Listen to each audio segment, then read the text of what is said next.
Rising champs academy के YouTube channel में आपका एक बार फिर से स्वागत है। मैं मनमोहन सिंह आपको केमिस्ट्री पढ़ा रहा था और हमने केमिस्ट्री के इस लेक्चर में हम करेंगे एनसीईआरटी क्वेश्चंस को। हमने प्रीवियस लेक्चर्स में भी एनसीईआरटी के इंटेक्स क्वेश्चंस को और एनसीईआरटी के एक्सरसाइज क्वेश्चन के 1 to 10 कंप्लीट कर लिया था और आज हम जो है क्वेश्चन नंबर 11 से करेंगे। तो क्वेश्चन क्या है? Question number 11, silver crystallize in FCC lattice if the edge length of the cell is 4.077 into 10 to power minus 8 centimeter and density is 10.5 gram per centimeter cube, calculate the atomic mass of the silver। यानी आपसे atomic mass of the silver पूछ रहा है और आपका data given है। यानी कि सॉल्यूशन 11 क्या है आपको दिया क्या है कि सिल्वर जो है वो किसमें क्रिस्टलाइज हो रहा है? एफसीसी लैटिस में। यानी कि सिल्वर वो एफसीसी लैटिस में है। चलिए भाई, और क्या डेटा दिया है? और दिया है हमारे पास कि एज लेंथ जो है वो कितना है? एज लेंथ जो है वो है हमारा 4.077 into 10 to power minus 8 centimetre. ठीक है, और क्या दिया है भाई? और दिया है डेंसिटी। डेंसिटी जो है वो दिया है आपकी, डेंसिटी है आपकी 10.5 ग्राम पर सेंटीमीटर। ठीक है, अब आपसे पूछ रहा है कि आप एटॉमिक मास सिल्वर का बताइए। सिल्वर का एटॉमिक मास क्या होगा? आप निकाल के दिखाइए भाई। तो आप क्या करेंगे भाई? आप कहेंगे अच्छा भाई ठीक है हम बताएंगे। कैसे करेंगे? आपको रिलेशन बताया था, डेंसिटी बराबर क्या होता है? डेंसिटी बराबर क्या होता है? Z इंटू एम अपॉन ए क्यूब इंटू एन। ये फॉर्मूला था, इसी का यूज करेंगे। इसको यूज कैसे करेंगे? देखिए, एफसीसी लैटिस में Z की वैल्यू कितनी होती है? 4 होती है। ठीक है, number of atoms in unit cell कितने होंगे? 4 होंगे। ठीक है, तो आप यहां से निकाल सकते हैं D बराबर क्या हो जाएगा? 4 इंटू मोलर मास हमें निकालना है, मोलर मास को m ले ही लेते हैं, और a क्यूब यानी कि इसका cube 4.077 into 10 to power minus 8 का क्यूब और Avogadro number 6.023 into 10 to power 23 और डेंसिटी हमें दिया है साथ में 10.5। ठीक है, अब मोलर मास के लिए क्या करेंगे? दोबारा से इक्वेशन को सेटअप करेंगे तो हो जाएगा 10.5 into 4.077 into 10 to power minus 8 का whole cube into 6.023 into 10 to power 23 upon 4। अब इसको सॉल्व कर लेंगे। इसको सॉल्व कर लेंगे तो सिल्वर का आपको मोलर मास मिल जाएगा जो अभी 107.8 या कहिए कि अप्रोक्सीमेटली 108 के बराबर आता है ग्राम पर मोल। ठीक है, तो आपको ये मिल जाएगा। ठीक है, ये आप सॉल्व करेंगे तो आपको ये मिल जाएगा। तो क्वेश्चन सिंपल था। ठीक है, अब चलिए अब नेक्स्ट क्वेश्चन को देखते हैं क्या है। नेक्स्ट क्वेश्चन क्या है? Question number 12, a cubic solid is made up of two elements P and Q. Atom Q are present at the corner of the cube and atom P at the body center. What is the formula of the compound? What are the coordination number of P and Q? ठीक है, आपसे ये कह रहा है कि compound का formula क्या होगा। ठीक है, चलिए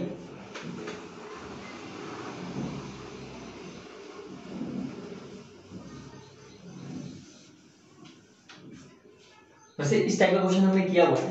कह रहा है कि P और Q से कोई क्रिस्टल लैटिस बना हुआ है। ठीक है, Q जो है वो क्या कर रहा है? Q जो है वो कॉर्नर्स को कवर कर रहा है, यानी Q प्रेजेंट है कॉर्नर्स में और P प्रेजेंट है बॉडी सेंटर पे। तो आपको फॉर्मूला बताना है। तो फॉर्मूला होता क्या है? फॉर्मूला होता है रेशियो ऑफ द एटम्स। तो भैया Q कॉर्नर पे है तो कॉर्नर्स पे कितने एटम्स होते हैं? 8 एटम्स होते हैं। एक का कंट्रीब्यूशन एक यूनिट सेल के 1/8 होता है, यानी कि number of atom of Q in a unit cell बराबर क्या हो जाएगा? 8 इंटू 1/8 हो जाएगा। 8 एटम्स कॉर्नर्स पे होते हैं और कॉर्नर क्या कंट्रीब्यूशन 1/8, तो ये 1 एटम हो गया। ठीक है, और number of atom at a body atoms of Q sorry P in a unit cell. अब बॉडी सेंटर पे, बॉडी पे तो एक ही प्रेजेंट होता है बॉडी सेंटर में, तो यानी वो 1 हो जाएगा, तो यानी कि दोनों का रेशियो क्या जाएगा, तो आप इसको लिख सकते हैं P, Q। फॉर्मूला क्या हो जाएगा, PQ हो जाएगा। ठीक है, चलिए अब नेक्स्ट क्वेश्चन देखते हैं। नेक्स्ट क्वेश्चन क्या है, नेक्स्ट क्वेश्चन फिर से है, नोवियम crystallize in BCC structure if the density is 8.55 gram per centimetre cube, calculate atomic radius of नोवियम given that its atomic mass is 93। ठीक है, अब नोवियम कह रहा है कि BCC लैटिस में क्रिस्टलाइज हो रहा है। सॉल्यूशन 12 सॉरी ये 12 था और ये 13 रहेगा। ठीक है, तो नोवियम है किसमें, BCC में क्रिस्टलाइज हो रहा है। चलिए भाई कोई टेंशन की बात नहीं है। साथ में डेंसिटी इसकी 8.55 दी हुई है, तो डेंसिटी लिख लेते हैं 8.55 ग्राम पर सेंटीमीटर क्यूब दिया हुआ है। चलिए कोई दिक्कत नहीं है। और एटॉमिक रेडियस जो दिया है वो हम कैलकुलेट एटॉमिक रेडियस, हमें एटॉमिक रेडियस निकालना है और हमें दिया है कि एटॉमिक मास है, यानी कि एटॉमिक मास जो है वो हमें दिया है 93 U दिया है। ठीक है, और हमसे पूछा है कि आप बताइए रेडियस ऑफ नोवियम एटम, यह आपसे पूछा हुआ है। देखिए फिर से वही बात आएगी आपकी, आपको डेंसिटी दिया है, मास दिया हुआ है और पता है BCC स्ट्रक्चर है और आपसे रेडियस पूछा है। अब देखिए रेडियस निकालने के लिए आपको क्या लगाना पड़ेगा, रेडियस निकालने के लिए आपको रिलेशनशिप देखना पड़ेगा कि आपके BCC स्ट्रक्चर में जो है R और A एज लेंथ के बीच में क्या रिलेशन था, है कि नहीं। आपको देखना पड़ेगा कि R और एज लेंथ के बीच में क्या रिलेशन है। तो आपको रिलेशन अगर याद ना हो तो कैसे निकालते हैं रिलेशन, जरा उसको भी देख लेते हैं। अब BCC स्ट्रक्चर है तो BCC स्ट्रक्चर में क्या होगा,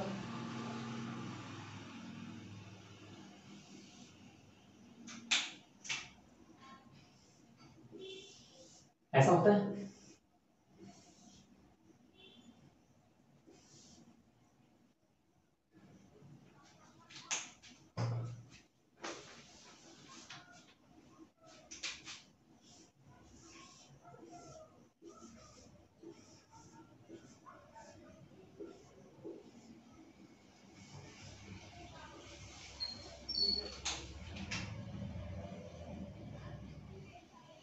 ठीक है, ये होता है बॉडी सेंटर का। ठीक है, तो हम जानते हैं कि ये एज ए है। ठीक है, तो ये ए है, ये ए है, तो ये √2a हो जाएगा और ये ए है। ठीक है, और आप अगर देखें तो आपसे पूछा है रेडियस ऑफ द एटम, यानी कि एट जो एटम का है, नोवियम एटम का रेडियस क्या है, तो ये सारे जो रेडी बनाया है वो भी नोवियम का ही एटम है। ठीक है, तो आप यहां से देख सकते हैं कि 4r बराबर, क्योंकि एक r यहाँ का, 2r यहाँ का और एक r यहाँ का, 4r बराबर जो है वो √3a के बराबर है, क्योंकि ये डायगोनल √3a के बराबर होता है। तो आप ये जानते हैं कि a बराबर √3/4r लिख सकते हैं। ठीक है, या आप कहें r बराबर आप लिख सकते हैं √3/4a, r बराबर √3/4a हो जाएगा। तो अगर हम एज लेंथ निकाल लें तो हम रेडियस निकाल सकते हैं कि नहीं निकाल सकते हैं, यानी कि r बराबर हमको क्या मिला √3/4a। ठीक है, तो अगर हम एज लेंथ निकाल लेते हैं a तो हमें मिल जाएगा कि नहीं मिल जाएगा। चलिए एज लेंथ निकालने के लिए क्या फॉर्मूला था, डेंसिटी बराबर क्या था, z × m/a³ × n। यहां से आप कह सकते हैं a³ बराबर क्या हो जाएगा, a³ बराबर हो जाएगा z × m/d × n हो जाएगा। ठीक है, ठीक है, तो आप यहां से इसको यहां पे वैल्यू पुटिंग करना चालू कर देंगे। BCC है, z की वैल्यू 2 हो जाएगी, ये 93 U दिया है। ठीक है, तो अगर इसको 1 मोल में निकालेंगे 93 ग्राम हो जाएगा, 93 ग्राम हो जाएगा, कोई टेंशन की बात नहीं है। डेंसिटी दिया हुआ है 8.55 ग्राम पर सेंटीमीटर क्यूब दिया हुआ है, यूनिट सेम है। ठीक है, और साथ में Na जो है वो आपका है 6.022 इंटू 10⁻23। तो इसको आप सॉल्व करेंगे तो आपको ए क्यूब की वैल्यू मिल जाएगी। वहां से आप ए निकाल लेंगे, वहां से आप ए निकाल लेंगे, ठीक है, इसको सॉल्व करने पर। और जैसे ही आप ए निकालेंगे तो नेक्स्ट स्टेप में ही आपकी ए की वैल्यू आते ही आप आर बराबर निकाल लेंगे √3/4 ए से, तो निकल जाएगा। ठीक है, आपको ये ध्यान रखना है कि यहाँ पे जो ए आ रहा है वो किस में आ रहा है, मीटर में आ रहा है, सेंटीमीटर में आ रहा है।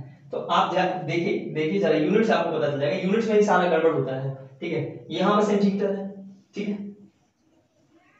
अब ये ग्राम और ये ग्राम में आपने लिया है, तो ग्राम ग्राम घटेगा तो ये जो भी आएगा वो सेंटीमीटर क्यूब में आएगा। तो आप उसका जब क्यूब रूट निकालेंगे यानी ए की वैल्यू निकालेंगे तो सेंटीमीटर में आएगी। ठीक है, तो सेंटीमीटर में आएगी तो आप मन करे तो आप आर की वैल्यू सेंटीमीटर में बताइए या आप उसको मीटर में कन्वर्ट कर बताइए, आपकी मर्जी है। ठीक है, तो आप यहाँ से इसको सॉल्व कर लेंगे तो आंसर यहाँ पर जो आया है वो आया है 143.1 पिकोमीटर आया, इसने मीटर में कन्वर्ट कर दिया है। ठीक है, तो आपको यही लाना होगा, देखना पड़ेगा कि आता है कि नहीं आता है। ठीक है, वैसे आ जाएगा, आप यहाँ पे पुट करिए, ए की वैल्यू आपकी मिल जाएगी, आप इसको सॉल्व करिएगा, आपको ए की वैल्यू मिल जाएगी और ए की वैल्यू मिलने के बाद यहाँ पे पुट करेंगे तो आपको ये आंसर मिल जाएगा। ठीक है, तो ये आपका आंसर हो गया। ठीक है, चलिए अब देखते हैं हम नेक्स्ट क्वेश्चन को। Question number 15। If the radius of octahedral void is r and the radius of atom in close packing is r, derive the relationship between r and r। ये भी मैंने करवाया हुआ है।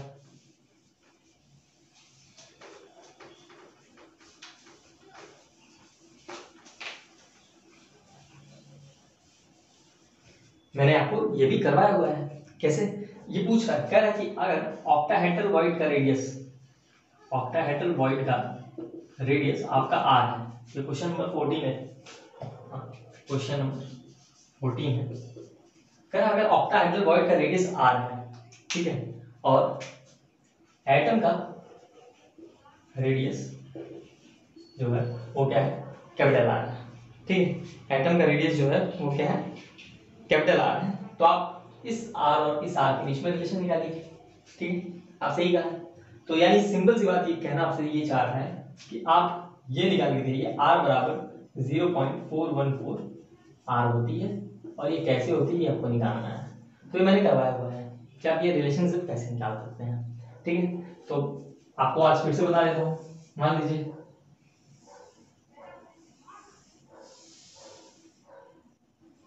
यह आपका एटम है, ठीक है, इसी के बीच में कहीं ये ऑक्टाहेड्रल वॉइड है। ठीक है कि नहीं? ठीक है, ये ऑक्टाहेड्रल वॉइड है आपके बीच में। ठीक है, अब आप क्या कह सकते हैं,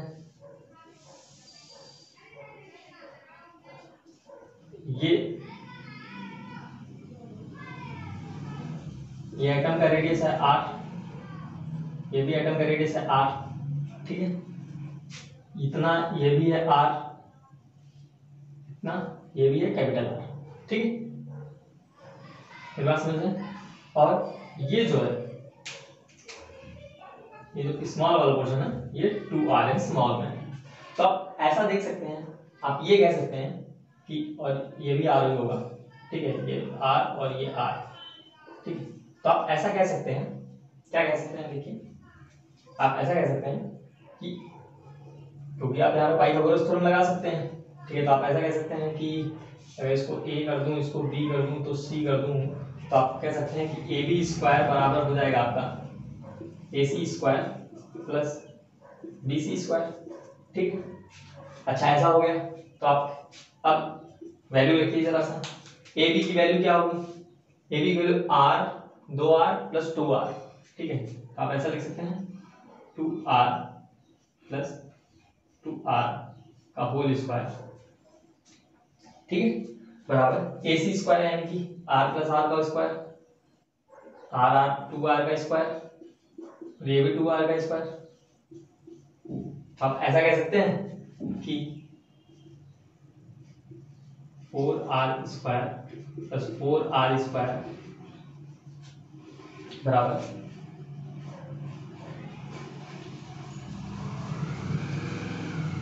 4r प्लस r का होल स्क्वायर, ऐसा कह सकते हैं। ठीक है, ये तो होगा। ठीक है, सही है कि नहीं सही है। 2 यहाँ कॉमन लेंगे तो 2 का स्क्वायर 4 हो जाएगा और r प्लस r का होल स्क्वायर हो जाएगा, 2r square 4r square, 2r square का 4r स्क्वायर। तो यहाँ से ये हो जाएगा आपका 8r स्क्वायर बराबर 4r प्लस r का होल स्क्वायर। ठीक है, आप इसको थोड़ा सा कटिंग वटिंग करिए, तो कटिंग करेंगे तो आपको क्या मिलेगा, r प्लस r का स्क्वायर बराबर 2r का स्क्वायर मिलेगा आपको। ठीक है, r प्लस r का स्क्वायर क्या होगा, 2r का स्क्वायर हो जाएगा। तो आप इसको दोनों साइड का रूट निकाल लीजिए, तो taking root of both sides, तो आपको क्या मिल जाएगा, आपको मिल जाएगा r प्लस r बराबर रूट 2r मिल जाएगा। स्मॉल r बराबर क्या हो जाएगा, रूट 2r माइनस r बराबर रूट 2 माइनस 1 इंटू r। और यहाँ से आप इसको और सॉल्व करेंगे तो आपको रूट 2 की वैल्यू 1.414 माइनस 1 r तो बराबर आपका 0.414 r आ गया। तो ठीक है, मैंने आपसे कहा था कि आ जाएगा, बड़ा सिंपल सा तरीका है करने के लिए। तो आपने देखा कि कैसे पाइथागोरस थ्योरम का बस यूज किया, बहुत ही सिंपल मैथमेटिक्स थी और हमने ये निकाल लिया कि ऑक्टाहेड्रल की वैल्यू जो है r बराबर 0.414 r होती है। ठीक है, तो ये था हमारा क्वेश्चन नंबर 14। ठीक है, अब बढ़ते हैं क्वेश्चन नंबर 15 की तरफ। चलिए देखते हैं क्वेश्चन नंबर 15 क्या है। Copper crystallise in FCC lattice. ठीक है, सॉल्यूशन नंबर 15 कह रहा है कॉपर जो है वो एफसीसी लैटिस में है। चलिए कोई दिक्कत की बात नहीं है। फिर कह रहा है कि उसका एच लेंथ जो है वो 3.61 into 10 to the minus 8 centimetre है। एच लेंथ यानी ए की वैल्यू क्या है, 3.61 into 10 to the minus 8 centimetre के बराबर है। चलिए ठीक है, अब आपको करना है show that the calculated density is agreement with the measured value 8.92। कह रहे हैं कि डेंसिटी जो है इसकी आप यहां से कैलकुलेट करिए और आप बताइए कि डेंसिटी जो है इसके जो है क्या है, ये जो वैल्यू है 8.92 इसके क्या है करस्पॉन्डिंग है, मतलब इसको एग्री करता है। सीधी सी बात करें, एग्री और नॉट। ठीक है, मानेगा कि नहीं मानेगा, ठीक है, कि लगभग उसके बराबर है कि नहीं है देखना पड़ेगा। तो कह रहा है कि ये आपका एफसीसी लैटिस में है। ठीक है, आपको ये दिया हुआ है कॉपर के साथ। ठीक है, और आपसे कह रहा है कि आप बताइए कि क्या होगा डेंसिटी। ठीक है, तो डेंसिटी के लिए फॉर्मूला सिंपल सा, z into m upon a cube into n। ठीक, अब यहाँ पे m नहीं दिया है। अब कॉपर का मास तो याद ही होना चाहिए, कॉपर का मास कितना होता है, कॉपर का मोलर मास होता है 63.5 ग्राम पर मोल। ठीक है, तो फिर क्या हो जाएगा, z की वैल्यू एफसीसी के लिए 4, मास हो गया 63.5, a आपको इसने दे ही रखा है 3.61 into 10 to the minus 8 का cube into n 6.023 into 10 to the power 20। ठीक है, तो यहां से जो वैल्यू आएगी आपकी डेंसिटी की वो किस में आएगी, क्योंकि ग्राम में लिया है और ये सेंटीमीटर क्यूब में है, तो डेंसिटी वैल्यू क्या आएगी, ग्राम पर सेंटीमीटर क्यूब में आपकी आएगी। तो ये आपकी लगभग इसके बराबर ही आएगी। ठीक है, 8.95 से लेकर 8.99 के बीच में ही आएगी। ठीक है, तो आप सॉल्व कर लेंगे तो रो की वैल्यू आएगी और आप कहेंगे कि हाँ एग्रीमेंट है। ठीक है, यानी जो निकाला गया है एक्सपेरिमेंटल डेटा और आपका थ्योरेटिकल डेटा दोनों मैच कर रहा है। ठीक है, तो आप ये यहाँ से कंक्लूड कर सकते हैं। तो ये था क्वेश्चन नंबर 15। ठीक है,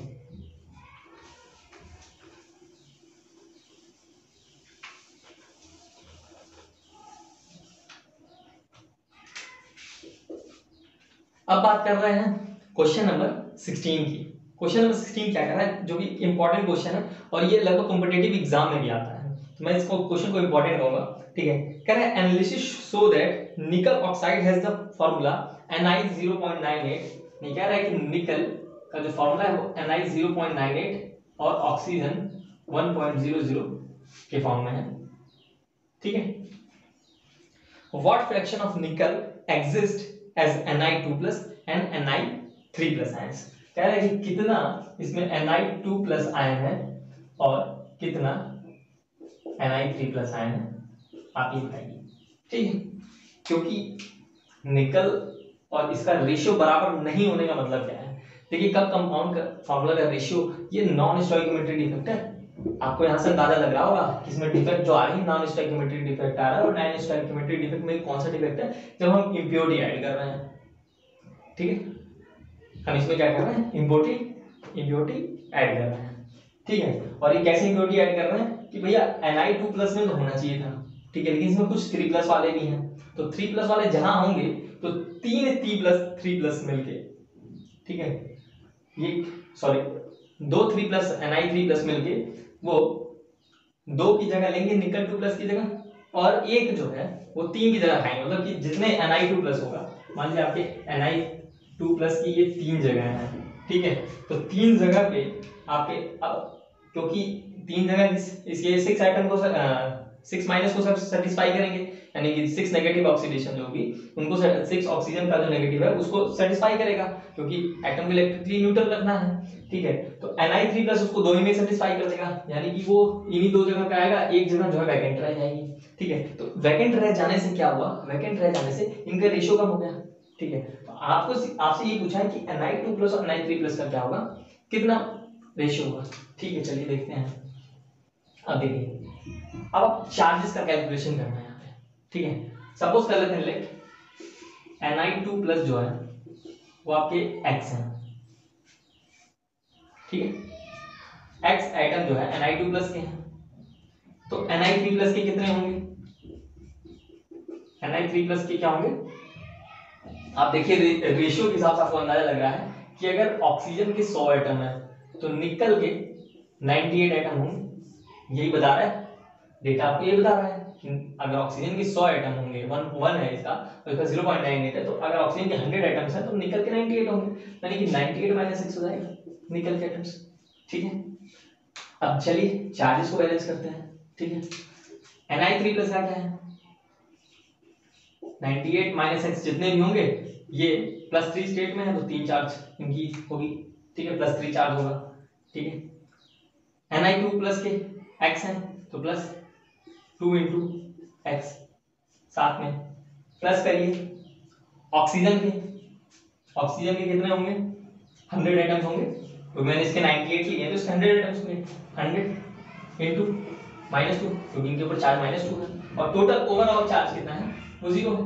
ओवरऑल स्पीशीज पे चार्ज तो 0 है, न्यूट्रल है स्पीशीज। ठीक है, तो आप यहां से इसको लिख सकते हैं, 98 3 करेंगे तो आपको कितना मिलेगा, 294 - 3x + 2x, और आप 100 × -2, ये -200 हो जाएगा बराबर 0। तो आप यहां से सॉल्व करेंगे तो x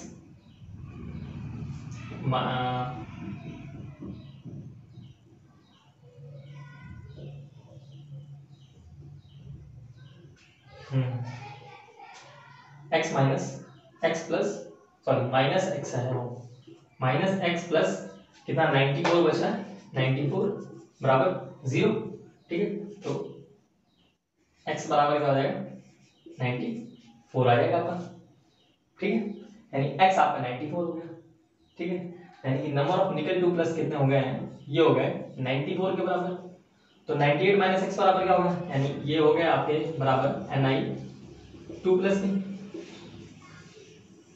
तो Ni3+ बराबर कितना हो जाएगा, Ni3+ बराबर 98 - 94 हो जाएगा, यानी कि आ जाएगा ये आ जाएगा आपका 4। ठीक है, तो Ni3+ के कितने आइटम्स हो गए, 4। तो ये एग्जाम में जरूर पूछता है, और आपको कुछ नहीं करना था, इसमें ज्यादा कुछ है ही नहीं, इसमें बस क्या करना है कि जितने पॉजिटिव चार्ज है उतने नेगेटिव चार्ज आपके होने चाहिए, उसी को बैलेंस करना है, उसी को बैलेंस करके आप निकाल लेंगे कि कितना आएगा। ठीक है, आपको बस ये रेशियो को पता होना चाहिए कि 0.98 और 1 लिखने का मतलब क्या है कि अगर ऑक्सीजन के 100 एटम्स प्रेजेंट है तो निकल के 98 एटम्स प्रेजेंट होंगे, तो निकल के 98 एटम्स प्रेजेंट होंगे, तो आप वहां से अगर आप निकल 2+ वाला मान लेते हैं x अमाउंट में है, तो निकल 3+ वाला 98 - x में होगा, क्योंकि टोटल तो 98 ही है इसके, है कि नहीं है, तो आप यहां से आप निकाल सकते हैं कि कितनी है। ठीक है, तो बड़ा सिंपल सा क्वेश्चन था। अब नेक्स्ट है क्वेश्चन नंबर 17। क्वेश्चन नंबर 17 क्या है, व्हाट इज सेमीकंडक्टर। तो भैया सेमीकंडक्टर क्या होता है, सेमीकंडक्टर वो कंडक्टर है जिसकी कंडक्टिविटी जो है वो क्या है, वो कंडक्टर से कम है और इंसुलेटर कंडक्टर से कम है और इंसुलेटर से ज्यादा है। ठीक है, तो आप ये कह सकते हैं। ठीक है, semiconductor describe the two main types of semiconductor. दो मेन टाइप मैंने आपको बताया है, पी टाइप और एन टाइप। आप सेमीकंडक्टर वाली वीडियो में इलेक्ट्रिकल प्रॉपर्टीज में जाके देखेंगे तो आपको देखने को मिलेगा कि वहां पे मैंने बताया कि पी टाइप के सेमीकंडक्टर कैसे बन रहे हैं और एन टाइप के सेमीकंडक्टर कैसे बन रहे हैं। तो वो एक पार्ट है, आप उसको देख लीजिएगा, ठीक है। मतलब मैंने प्रीवियस वीडियो में डाला हुआ है कि पी टाइप सेमीकंडक्टर कैसे बन रहे हैं और एन टाइप, तो वहां से आप देख सकते हैं, ठीक है। अब बात करते हैं क्वेश्चन नंबर 18 की। क्वेश्चन नंबर 18 क्या कह रहा है? Non stoichiometric copper oxide Cu2 can be prepared in lab. In this oxide, copper oxygen ratio is less than 2:1. Can you account for the fact that this substance is p-type semiconductor? अब देखिए जरा सा question क्या कह रहा है। 17 मैंने कहा है कि आप खुद कर लेंगे और 18 मैं करने जा रहा हूं, बता रहा हूं 18 कैसे होगा, ठीक है। 18 का समझना है, 18 को समझना है। कह रहा है कि कॉपर 2 ऑक्साइड जो है आपका प्रेजेंट है, ठीक है, जिसमें कॉपर और ऑक्सीजन का रेशियो जो है 2:1 है, लेकिन नियर अबाउट है, नियर अबाउट है, यानी कि एग्जैक्टली 2:1 में नहीं है। और ऐसा क्यों हो रहा है? ऐसा इसलिए हो रहा है कि क्योंकि यहाँ पे कॉपर जो है वो +1 में प्रेजेंट है और कॉपर की एक बड़ी डी ब्लॉक एलिमेंट है, तो ये एक और Cu2+ में जाके चला जाता है, ठीक है। तो ये कॉपर +1 से +2 में इसका चलता रहता है, ठीक है। तो इसलिए जो है ये 2:1 के कम में पड़ जाता है। तो अब आपसे कह रहा है कि आप ये फैक्ट से बता सकते हैं कि क्या ये जो है पी टाइप का सेमीकंडक्टर होगा। आपसे ये पूछ रहा है कि क्या ये पी टाइप का सेमीकंडक्टर होगा, तो कहेंगे चलिए भाई देखते हैं पी टाइप का सेमीकंडक्टर होता है कि नहीं होता है। अब देखिए ये भी जो पिछला क्वेश्चन हमने किया, क्वेश्चन नंबर 16, उसी तरह से है, क्योंकि ये ऐसे डिफेक्ट्स हैं, ऐसी इसमें इम्प्योरिटीज आप जो ऐड कर रहे हैं उसका हायर ऑक्सीडेशन स्टेट है, ठीक है। तो यानी कि कॉपर 2+ एक इम्प्योरिटी का काम कर रहा है, ठीक है। अब देखिए मान लेते हैं कि आप भी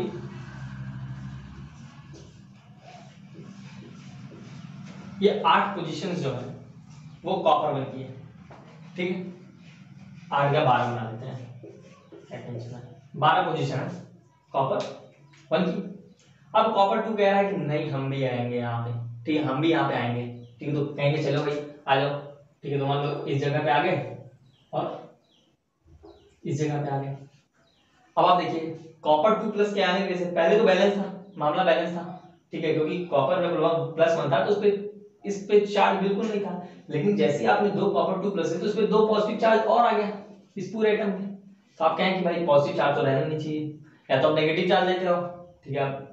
स्ट्रक्चर तो बना हुआ है पहले से, किस तरह से तो पहले से बना हुआ है, तो उसमें हम नेगेटिव चार्ज कुछ एक्स्ट्रा आके लाके ऐड नहीं कर सकते हैं। तो एक्स्ट्रा लाके ऐड नहीं कर सकते तो क्या करेंगे, तो हम कहेंगे भाई 2 जगह खाली करनी पड़ेगी, तो उसकी चक्कर में 2 जगह खाली रहेंगी, ठीक है।